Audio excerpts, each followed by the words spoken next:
কি অৱস্থা। হেল্ল' ৰাইজ, আপোনালোকে চাওক বানপানীৰ কি অৱস্থা। হেল্ল' গাইজ, আজি আপোনালোকক দেখিবলৈ ওলাইছোঁ যে ৩ নং চাপৰাপাৰা গাঁৱত বৃহৎ পৰিমাণৰ ধন লুট লৈ আমাৰ ভাৰতীয় জনতা পাৰ্টি বিজেপিৰ নেতাসকলে এইবিলাক উপভোগ কৰি আছিলে। আজি চাওক এই ৰাস্তা, এই আপোনাৰ মাথাউৰিৰ অৱস্থা চাওক, আপোনালোকে নিজে চাই আছে। আৰু মই নিজেই লগত থাকি যুৱক য়াং কেইটামান লগত লৈ, ইফালে আহকচোন ভাইটি, ইফালে আহক। এই যুৱক কেইটামান য়াং ল'ৰা লৈ মই এইবিলাক বান্ধি দি আছোঁ। মাননীয় আমাৰ যুৱ নেতা অনবৰ আলী ডাঙৰীয়া, আপুনি চাওক, আজি বৰ দুখৰ কথা।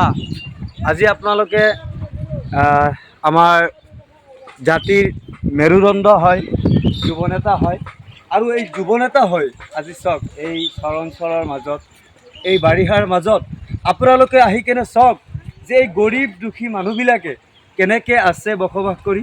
আৰু মই নিজে তেখেতৰ লগত আগবাঢ়ি আহিছোঁ। এই চাওক, এইজন মানুহ আজি 3 দিন ধৰি ভাত খোৱা নাই। সোধক ক'ত ভাত বনাব, ক'ত কি কৰিব। সকলো মানুহ ৰাস্তাত আছে। আপোনালোকে চোৱা নাই জানো? আপোনালোকে নাচাই জানো? আপোনালোকে চাওক আৰু ওচৰত আহক।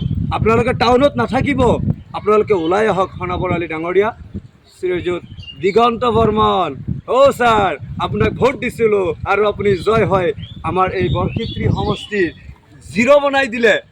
এনেকুৱা উল্লু বনাইছে যিটো আৰু ক'ব নোৱাৰি। তো যিয়ে নহওক, আমাৰ প্ৰাক্তন বিধায়ক শ্ৰীযুত নাৰায়ণ ডেকা ছাৰ, আপোনাক মই বিনম্ৰভাৱে অনুৰোধ জনাইছোঁ যে আজি আমাৰ এই বানপানীৰ অৱস্থা, এই চাওক ঘৰ, এই ঘৰত কিমান পানী চাওক, এনেকুৱা পানী। আজি আপোনাৰ কি ক'ব,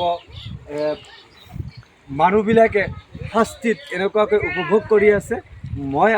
ছাৰ, মই আপোনাক ৰিকুৱেষ্ট কৰিম, আমি দুখীয়া পাৰ্টিৰ তৰফৰ পৰা আপোনাক ৰিকুৱেষ্ট কৰিম, ছাৰ আপুনি একবাৰ আহক, আমাৰ চৰত আহক। আপুনি চাওক কি ধুনীয়াকৈ আমি বসবাস কৰি আছোঁ, কিমান সুখত আছোঁ, কিমান দুখত আছোঁ। আপোনালোকে নিশ্চয় চালে বুজি পাব। তো এইখিনিয়ে